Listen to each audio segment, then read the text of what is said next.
Hello everyone, good afternoon. Welcome to the final session of the day and the final session of the first IWE Online Symposium. We have Professor Sipra Mukherjee, who will be speaking to us right now. And may I introduce her? She is Professor at the Department of English at the West Bengal State University. Her research interests are religion, caste and modern literatures. Her publications include Under My Dark Skin, translations of Dalit writings from Bengal, The Languages of Religion, Interrogating My Chandal Life, an autobiography of a Dalit, which is a translation of Manoranjan Vyapari's autobiography, which won her the Hindu Non-Fiction Award in 2019, and The Calcutta Mosaic, Minority Communities of Calcutta. Her title for today's lecture is Translating the Other's Voice, Issues of Gender, Caste and Class in Translation. So may I now invite Professor Sipra Mukherjee. Thank you.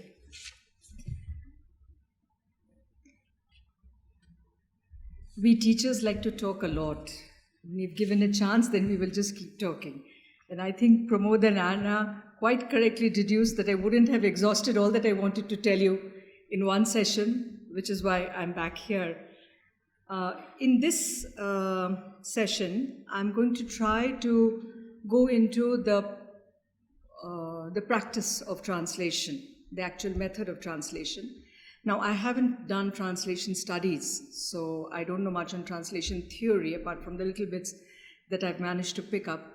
So I will be basing myself on the issues that I encountered when I translated. And from there, I'm going to try to see if there are some issues that we can, sort of come to.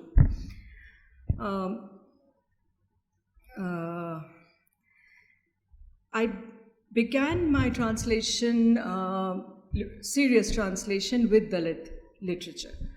So right from the very beginning, this took me into a territory which was not entirely familiar, not entirely a known territory, so to say, because I didn't really have first-hand experiences of the kind of poverty and the kind of humiliating discrimination that was being written about. In some ways, this added to the idea of translation because it gave me access to areas which I would not have had access to before. And it also led me to realize that there are a number of things which we just don't know because they are not within the idea of knowledge as it is handed down to us. Sometimes I have felt that the experience of the translator verges on the experience of actors who take on roles which are removed from their everyday realities.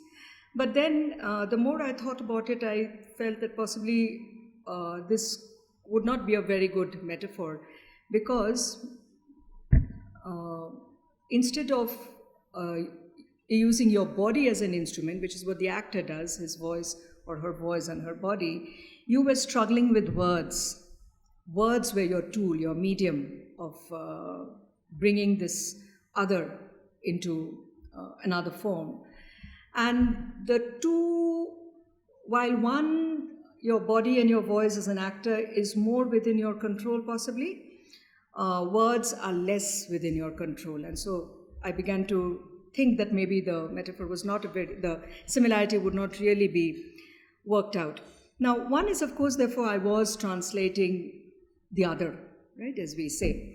So the other in terms of caste, in terms of class, in terms of gender, often.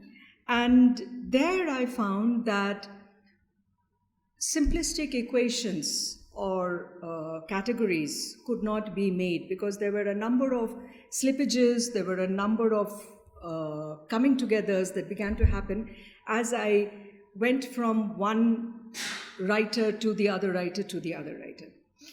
Now, let me briefly tell you the material that Dalit translation is dealing with in Bengal. Most of the writers, most, not all, but overwhelmingly large number of the writers come from one of the leading castes, the Namashudra caste, who were earlier known as the Chandals. Right? There is another caste which is very strong, the Rajbangshis, who are also a very sizable caste.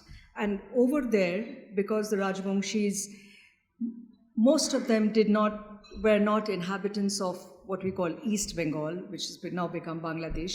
They were inhabitants of the territory within India. So they didn't have to make that crossing. They didn't have to leave all that, their home, their capital, social capital, etc., cultural capital, everything behind. And therefore, they have moved further ahead. And many of them are translating their own or writing on their own in English. So I deal largely with Namashudra translations, some Pondro translations, who were people who were living in the lower parts of Bengal, the deltaic parts of the swampy marshland part of Bengal. But for many of those who crossed over the border, therefore, there were memories of uprooting. There were memories of life as a refugee in refugee camps, or not finding a place in refugee camps. There was, they went through this loss of traditional occupation, and therefore they came into a space where their earlier expertise was just not valued at all. And they also left behind a lot of real cultural and social capital, because the Namashudras or the Chondals lived in a sort of a continuous kind of a space. They had wielded a large, quite a sizable political capital, even while they were living on the margins of that undivided Bengal. Now, after the crossing over, after the partition, 1947, they largely lost it, because they were rehabilitated in different places, beginning with the Andamans to the Dandokaranya to Uttarakhand, and so they were all scattered. And so that cultural, political capital which you possess when you are, living in close proximity to each other, that was largely lost. So these are the kind of themes, the kind of content that comes up in their writings again and again. And I found that though the idea of, not the idea, but though the experience of translating the voice of the other, caste and class, other, made me uneasy, what made me really uneasy was when it came to gender. And the first full-length book that I started out with was written by a refugee male, Monoranjan Bapari, and even as it described life on the margins of the state, it was a very patriarchal book. And I was really unable to come to terms with that unease. I didn't know what to do with that unease, and I just had to, as you say, live through it and just keep writing. So there was that idea of the patriarchal view of looking at women. This became really interesting because in his autobiography, you find women come on only when they come onto the stage, that is, come onto the pages, only when they are at their vulnerable states, which was always at night. Okay, so the women characters came onto the pages of this autobiography only when they were vulnerable as a woman, as possessing women's bodies and therefore vulnerable to sexual abuse, or when they were temptresses. So the very, very, as we read, the very stereotypical patriarchal way of looking at women. But since I was the translator, and the translator's primary job, no matter how much we may debate and discuss about it, is to mediate the voice of the author, this went, well, I translated it. Surprisingly, there was a lot of intersectionality the moment I moved into the women's voice. Okay, so the women were talking about their lives. They were talking about the epics. They were rewriting the epics. Rewriting the epics has become one of the very, very core areas of Dalit literature, right? We have the figures of Ekalavya, we have the figures of Hirimba, we have the figures of Ghatotkacha also, Shita, all these figures who are being rewritten. And there I found that the idea of the other was not a very simplified, monolithic kind of an idea, but that these tectonic plates which sort of make up our identities keep shifting. And at times, I would be entirely in agreement with the woman's voice as against the male voice of my caste, the character of my caste who was being presented there. I wanted to read out one poem by this Dalit writer called Smriti Kona Hauladar. The poem is titled Before the Agni Pariksha. Go back, Hanuman. So Hanuman has come to take Sita back. In Ravan's Ashok Van, I live quite happy. A beauteous, verdant forest, fruits, flowers, a courtyard laced with creepers, surrounded by the joy-spirited cherries, like a family and community of women. And then she goes on and ends with, there is no Lakshman Rekha here. Here there is none of Ram's suspicion or the unequal environment. Now, reading this poem and similar poems by some of the other writers, I find takes us back to some other women's writings on the Ramayana that have been authored by women but from other castes. For example, the writing of the Ramayana by Chandrabhuti, who belonged to the upper caste, but who writes the Ramayana and who writes off through the voice of Sita largely, or rather identifying more with Sita, and therefore is critical of the character of Ram as it is presented in Ramayana. What I found as I went through this poem's poetry was that it connected me with areas of knowledge about which I had always had the feeling that I knew. Okay, so this was not, I'm no longer talking of, agricultural occupations, etc., which I did not know anything about the way the processes that the grain goes through as it is made from the grain into the edible rice. I'm not talking of those, but I'm talking about areas which we have this illusion that we know quite well, like, for example, epics like the Ramayana, or historical events like the Naxal movement, like Partition. Now, as a result of going through the literature over here, I began to realize that what we have been writing, even as scholars and researchers of these political events, is a very, very one-sided history. Even the Naxal movement, if you look at Jhumpa Lahiri's book, it is from the middle class point of view. The middle class is therefore largely, the intellectual, ideologically driven young man or woman who joins this revolution, this political movement, in order to change society. But a number of these writings are from people who were part of the Naxal movement, but who are not from the middle class. And there you get to have a completely different viewpoint, perspective on that movement. Not a viewpoint as in the sense to say that a good movement or a bad movement, but a completely different take on the movement when it becomes necessary for you to join the movement, not because of your ideology, but because it is necessary for your survival.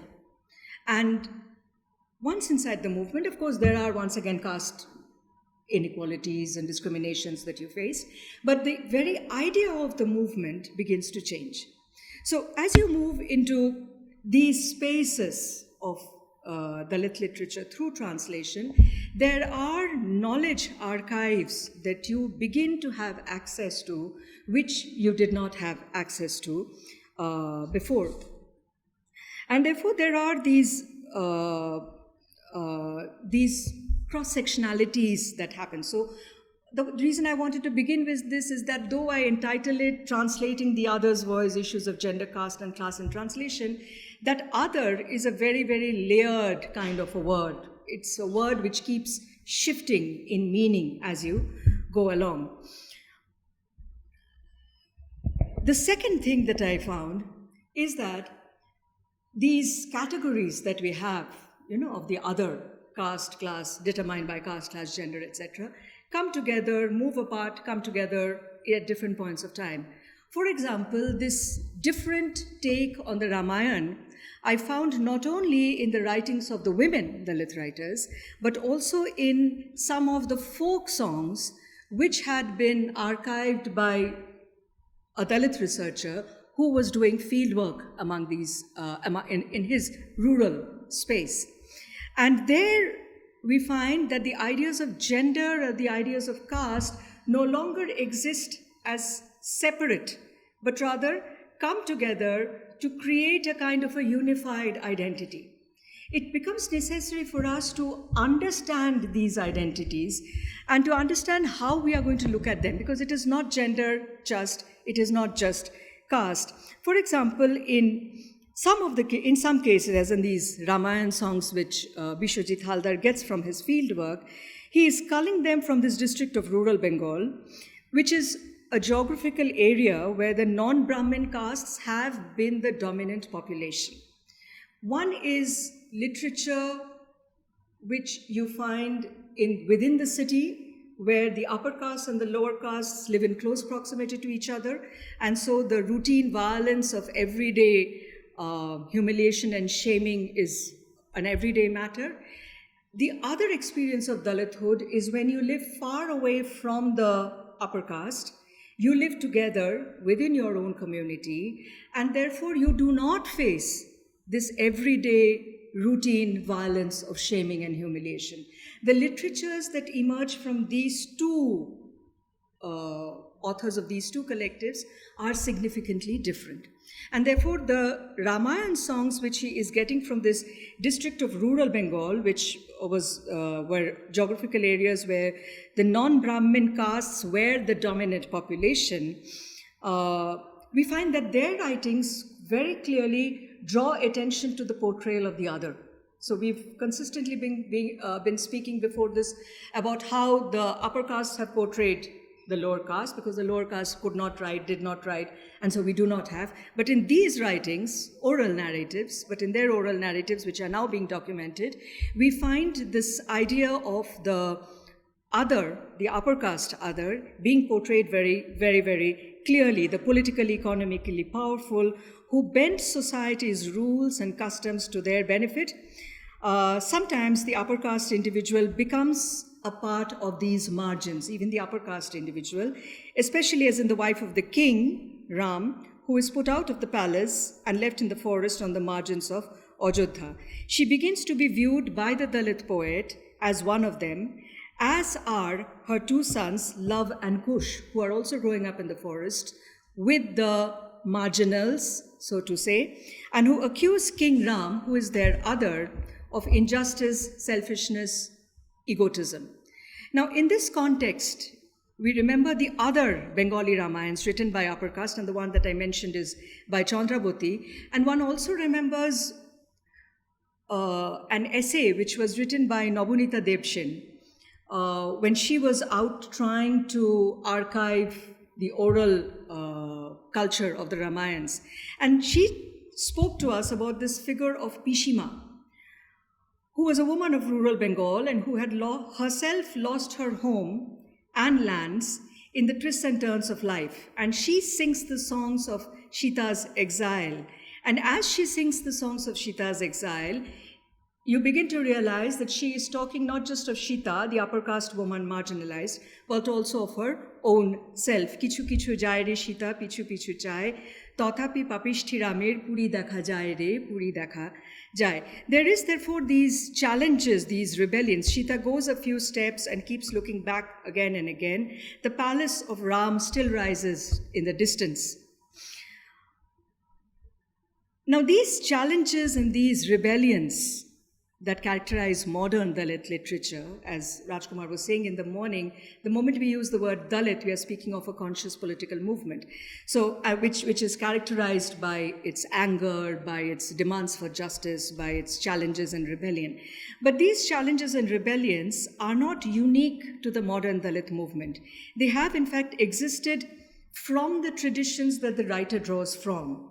And therefore, what happens is when we read these Dalit writings, we find they repeatedly go back to their traditions, the oral traditions, to draw from them. In this modernizing of the tradition, right? So when the modern day Dalit writer is writing about a tradition that is in the past, he or she is in many ways modernizing that tradition and bringing it into the contemporary realm. Now, a number of these older traditions or rebellions we find did not emanate from the secular sphere. They emanated from the religious sphere. This is true, as you know, of almost all political movements, right? Starting with the blues of the black movement, etc. Now, but when he is bringing that religious tradition, religious culture, religious capital of challenge into the modern sphere, the writer is secularizing it. As the writer secularizes it, the writer changes the ideas of the character. The writer includes a kind of a language that is more in keeping with modernity. But if you look at the entire work, there is constantly this kind of a movement between the religious and the secular, talking to you of a sphere that Dalit literature even today inhabits, which is not entirely mentally in keeping with what we call the modernizing sphere of the secular, but draws from this as well as from that. For example, there is this one story which is written by one author about the founder of a religious sect. The entire story of the founder of the religious sect, how he was humiliated, how he was shunned and brutalized by the upper caste villagers, fellow villagers, is given. And at the end, the character leaves the village because he's chased out of the village. In the history, if you go back to the history of this religious sect, that character returns to the village as a religious leader. But when the writer is writing it as a modern short story, the writer makes the character leave the village with the discourse of egalitarianism, with the discourse of injustice, the today's modern day discourse of human rights. So, as when we go through these literary ideas, we find that especially when we are translating into a language like English, which is largely, secular. Largely secular, I say, because the religious overtones are not entirely in keeping with the modern day understanding of our language as yet. And so, as we move into this language, we find that the translator has to negotiate with this language. Now, this negotiation with the language that the translator does, negotiation is natural, right? You have to do it. But when the translator's negotiation is easier, much easier, when one is dealing with the urban areas, when one is dealing with the refugee camps, when one is dealing with the mail writings, because there we are moving within a sphere that is public, and therefore the language there too is also pretty much the modern political secular language. But when we move into women's writings or into poetry, we find that there the negotiation with the language becomes far more difficult, because women did not go through this loss of occupation which so many of the males went through. Women went through it only partly, right? So while the men were working on the fields, they were carpenters, they were makers of boats, all these occupations and the expertise they had to leave behind them when they crossed the border and came in over here and look for other jobs. Now, other jobs would almost always mean unskilled laborers' jobs, which was paid very, very low. For the women who also would be working in the fields, that part of their expertise was wasted. But since the women's lives brought them closer to the cultures of food, to household matters, which sort of continued despite this uprooting and coming here, etc., these realities remained. So when we move from one space to another, as we find, it is always the vocabulary of the public world that changes first. So the vocabulary of the males changed. But the household domains of cooking, interpersonal relationships, caring, nurturing, etc., these tend always to be carried over as a whole, and that is what happened. So these have been retained in the Dalit writings of the women even today. As this is one writer, Jotin Bala, who in his autobiography, which is called An Uprooted Life, Shikot Chera Jibon, says that the assets of our community comprised the land, the farms, the granaries, the plantations, the orchards. These were not wealth that you could pile on your head and carry into another land. Okay, nor were they degrees, which, like the middle class educated people, you could just take that paper and cross over here and get another job. So the communities had to leave behind much of it as they came here. And that is reflected in the kind of language that they speak. So translating a number of the Dalit writings, the translator may find is quite easy, because it is in the public sphere, it is speaking of action. But a large part of Dalit literature is still extremely difficult because the archive that they are drawing from is unknown to us.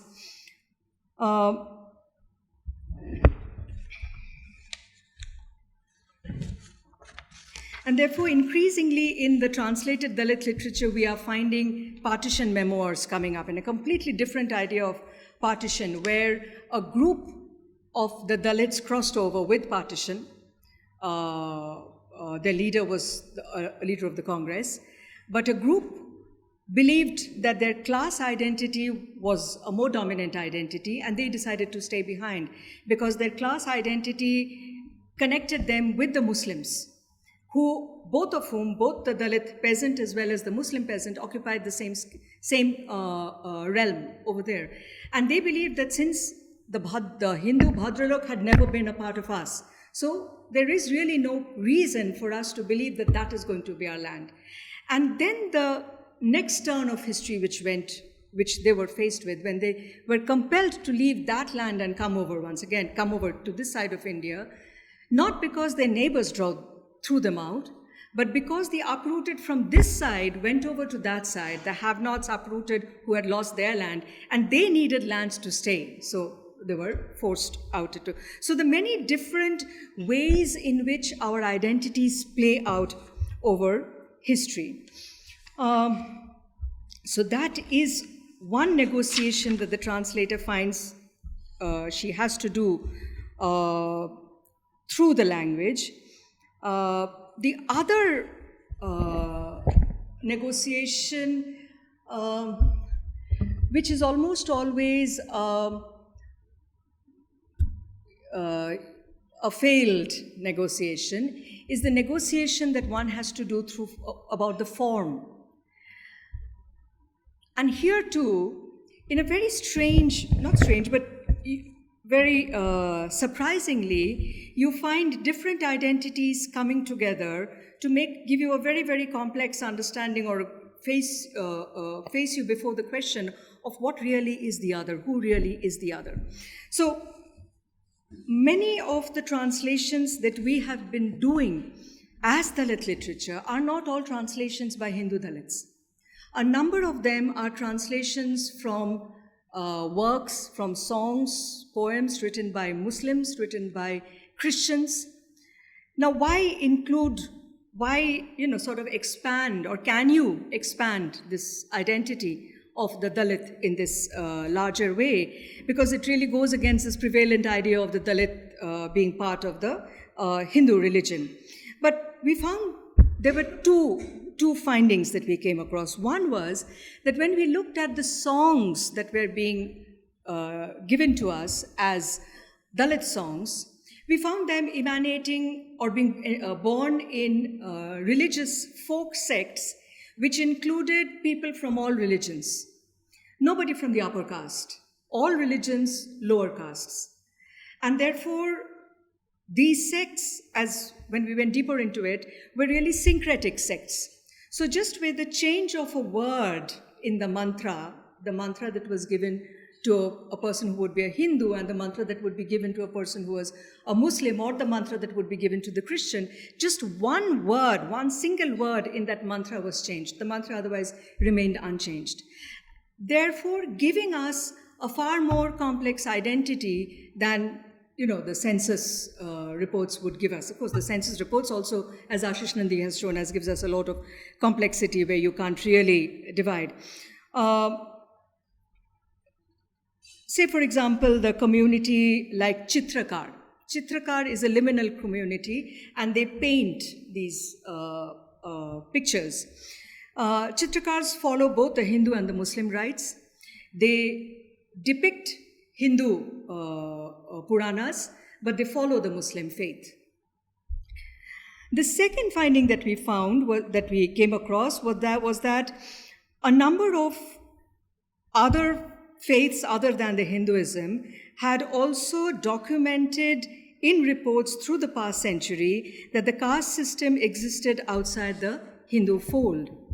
And so groups like Jolahas, Bhishtis, Nikaris, Momins, Kolus, Nikhari, all these caste groups had occupied an outcaste-like status for years.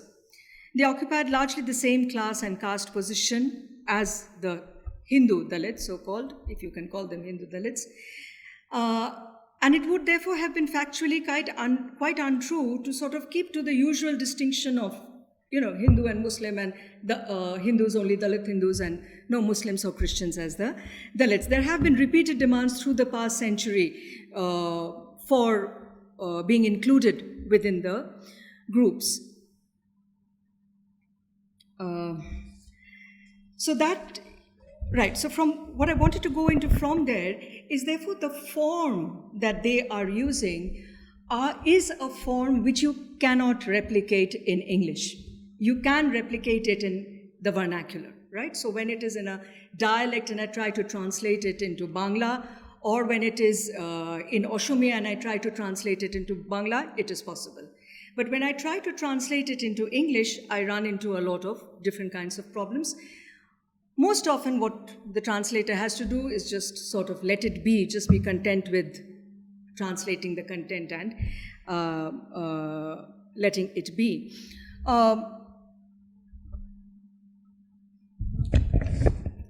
The last point that I wanted to discuss with you is a point that I myself have not been really able to conceptualize very clearly and put into words. So I'm just presenting it to you and hoping for questions and comments on that. The texts have a certain form that works in the vernacular of a province. Okay, take for example this autobiography, Bapari's autobiography, Interrogating My Chandal Life, where he is talking of the identity of the Chandal, identity of the Dalit. In many places, what he's really talking about is the class identity and not so much the caste. But this book, as it existed in the Bangla, needed to be edited in some ways, or that is what we felt, when it was being translated into English. Okay? Now, the question that you asked me in the morning, so what was really happening? What was happening was that Bapari's training in the conventional literatures gave him an idea of literature as having a beginning, middle, and an end, where the end should in some ways say something about the beginning and the middle. What he said was give meaning to. Where is the meaning, is what he had said. So it should in some way, you may say, justify, rationalize, whatever. So if the story was about this young boy, youth, who has faced discrimination throughout his life, then the end should show that there is an end to that, right? That the person is beginning to finally get over it. That is the way a story is made. Now, even as I say this conventional training that I'm talking, it is not it is not that Manoranjan Da was not attuned with the more later readings of, the Marxist or the more contemporary resistance literature readings. He has read everything by Mahashita Devi, everything by Manik Bandyopadhyay, the Marxist writer. But somehow, what you learn as a child sort of stays with you. And as a child, the stories of the epics, etc., led him to believe that there should be a kind of a coming. So in the coming to an end, right? So there were 2 volumes to his autobiography, okay? So the first volume was actually about 70 pages, 50 or 70 pages longer than the English volume as we finally settled on it. Now the problem, okay, so that is one thing. And what my training, because of being with literature, studying literature as we've done in the Department of English, I could understand that his intention was the protest, right? He was challenging. It was an angry man speaking. In fact, at the end, he was speaking of his invitation to this University of Hyderabad, where as he comes, he gets up on this auto rickshaw. Am I within time? He gets up on this auto rickshaw, and the auto rickshaw asked, "Where are you from?" And he says, "From Kolkata." And he says, "Oh, but over there I've heard that there is this rickshaw puller who also writes," not knowing that this is, the man that he is ferrying. And Bapari is very happy, very thrilled. So this invitation, and then a number of invitations that took place in his city also, Calcutta also, all of that gave him an idea that he was finally beginning to make it. And that is the end of the first volume of Bangla. Now, the problem that I was facing was that the story as it existed in the vernacular was speaking of his protest, of his anger, of his struggle, and of his struggle and his merit being finally recognized in the larger sphere. Though within his own sphere, the school where he worked as a cook, he was still being discriminated against, very badly treated, tortured, humiliated, everything was on. So this, if the book was to make its mark as a protest narrative, then including or ending with a seemingly happy Bapari who is finally making it was not working. We've read the protest literatures of this time, right? They end with that kind of, the fight must go on. And the other point was that when he's writing in Bangla, so the Bangla reader at the end of the story reads about how Bapari is being recognized in the far-flung areas, far-flung, okay, established but far-flung, some Bengal areas also, but his struggle is still continuing in the vernacular. Now, the moment I translate it into English and I move into that larger sphere, it no longer matters whether the struggle in that smaller sphere is continuing, because it's a small provincial struggle. How does it matter? He's already made it in the bigger sphere. So there were a lot of, to's and fro's about this. And we finally decided that the making it would come in the, at the back of the book and would come in, but would not be part of the final translated book. And this part would be taken over into the second volume when that is being translated. Now, I've tried to understand this, and understand mean in the sense that I've tried to understand what exactly this negotiation was about, because it was a negotiation. And what exactly we were trying to do, both Bapari, the author, and the translator.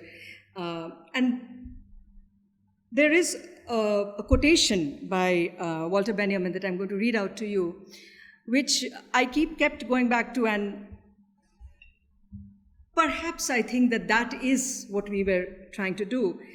It is the task of the translator, he writes, to release in his own language that pure language which is under the spell of another. He is talking over here of how all languages of the world connect, of how all languages relate, interact, can interact with each other.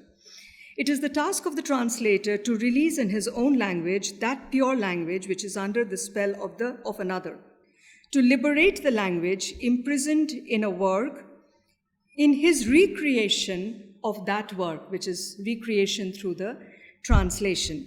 And Benjamin gives you the image of a circle and of a tangent sort of touching the circle and moving by.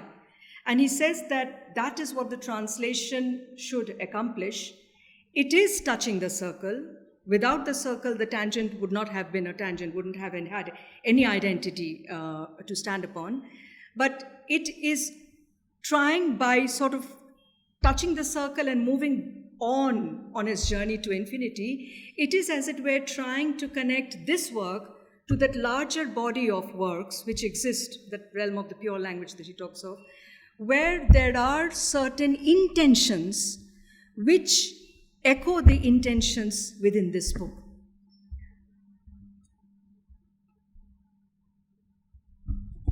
Okay, I think basically this is what I don't know if I've been able to make much sense, but this is what I wanted to share with you today. Thank you.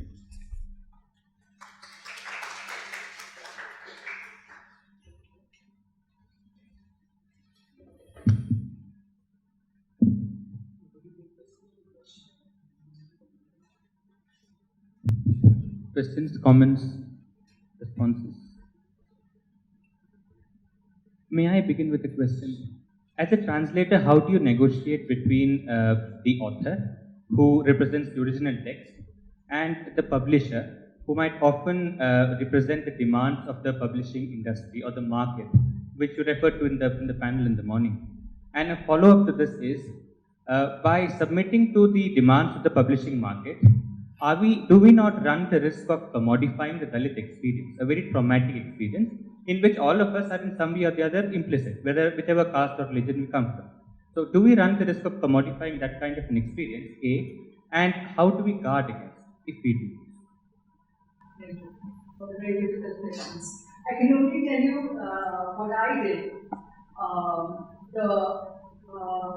The publisher and the author, I chose sides, so to say, because the publisher was the more powerful presence, let's say.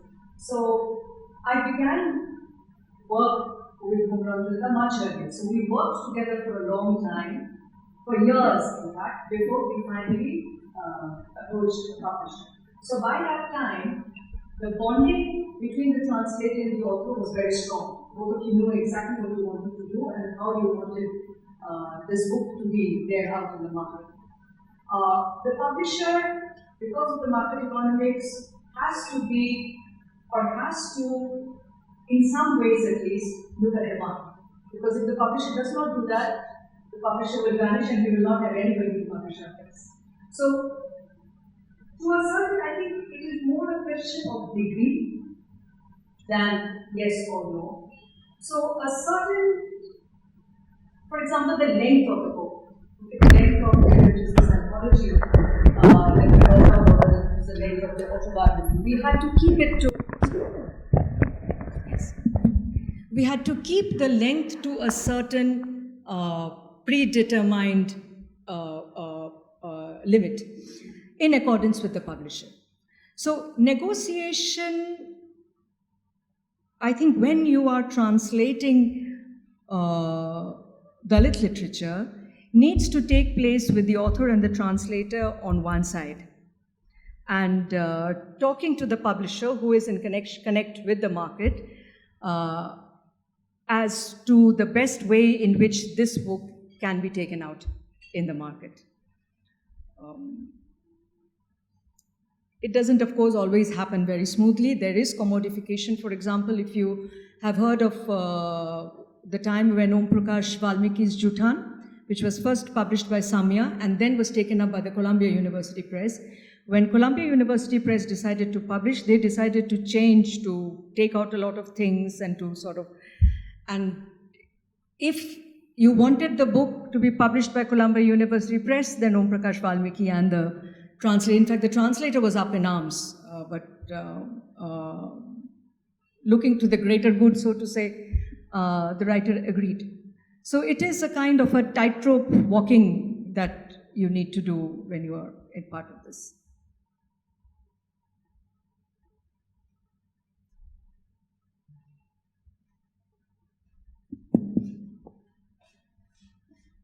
Hello, ma'am. Hello. I have a question about Dalit literature in Bengal in general.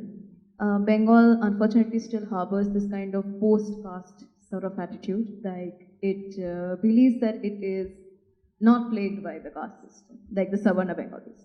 So, under such circumstances, how did text like Byabari's autobiography, how did the reader response show that this might have been shaken in Bengal, or has it even been shaken in Bengal? Or do Bengalis still live under the delusion of a post-caste society? Largely, yes. Largely, there is still the feeling that these things don't happen in Bengal. But increasingly, with more than translations, I think, it is historians who went into this sphere. The historian Shekhar Bandyopadhyay wrote a number of books on a caste group. And then, now that Shekhar Bandyopadhyay is an established scholar, he repeatedly writes editorials in the most widely read newspaper about how there is caste discrimination, how cooks have to be shifted, how cooks have to be given other jobs.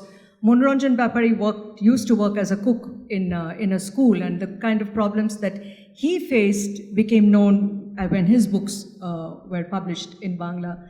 So there is change. In fact,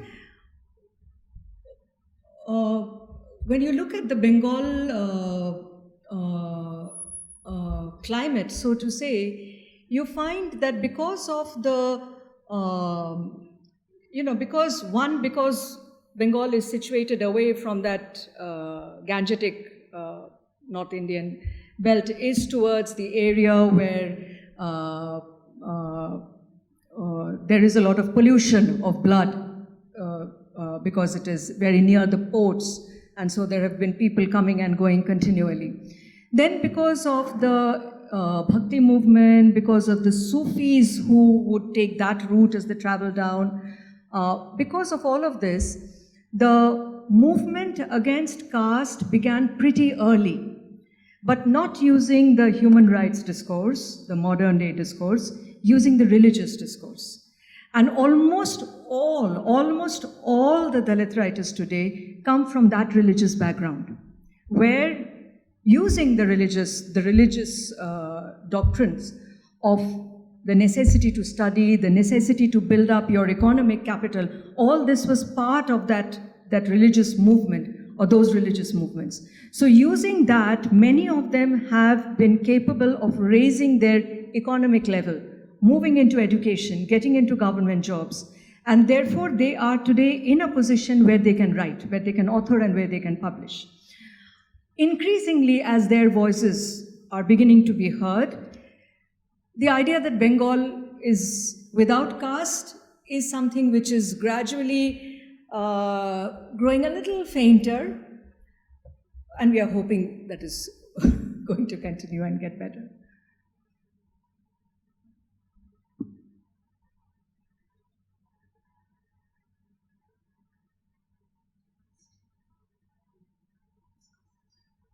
In fact, in Bengal, there is a large area where people are still living distant from the upper castes. And therefore, this daily humiliation, and therefore the servility that comes out of humiliation, daily humiliation, is also not present. And the cultures are, as it were, shared across a larger section of population, which enables them with a certain kind of cultural capital.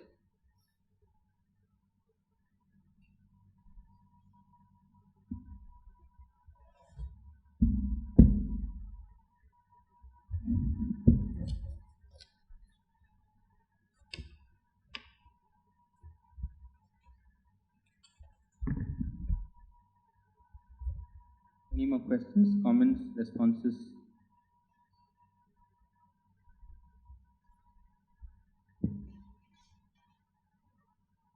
So I was just thinking about when an author himself translates his or her work, it is categorized as a original Indian writing in English, and but when a translator translates their work, it is classified under Indian writing in English in translation. So what do you think about this process of canonization? And second question is the freedom in translation. So I was reading Jivananand Das's own translation of Banarata Shen in comparison to the translator's translation, and I was amazed by the act of freedom he was taking. He was introducing new metaphors and images while translating.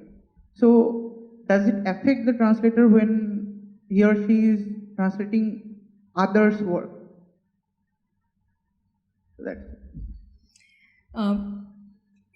See, the idea of originality has to be there, and therefore when the author is translating his work, he is really writing another book. He is writing his own book. Whereas for the translator, it is a borrowed experience. It is an experience that is not my own. It is a creation that I am living through my writer. And therefore, the idea of originality or translation remains valid. The idea of fidelity that you are talking about, the idea of fidelity and the license that the translator cannot take but the writer can take, it does impact the process of translation at times, especially when you can understand that the language that you are working in, the English language, say for example, that you're working in, this idea could have been better explained through the other kind of a metaphor. But that is a freedom which you do not really have as the translator, and therefore, which is something which the original writer can take. So yes, that division and limit of your license needs to be maintained, has to be maintained. More so when you are translating, as the savarna does for the Dalit, when you're translating the voice of the other, you have to remain faithful and true to that other voice. Any more questions?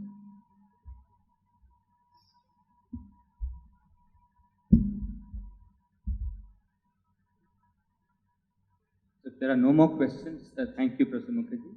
And for a formal vote of thanks, you have Sayantan from MA. So on behalf of the Department of English, I would like to thank Professor Mukherjee and Professor Kumar for their enriching lectures. We talked about the intersections between issues of caste, class, gender, and nation, and so on. Also, we talked about the act of translation as a discovery. So thank you for your lectures. And I would also thank all the faculties of the department, all the volunteers, research scholars, and all those who participated in the symposium for the last 5 days and made it an enriching experience for all of us.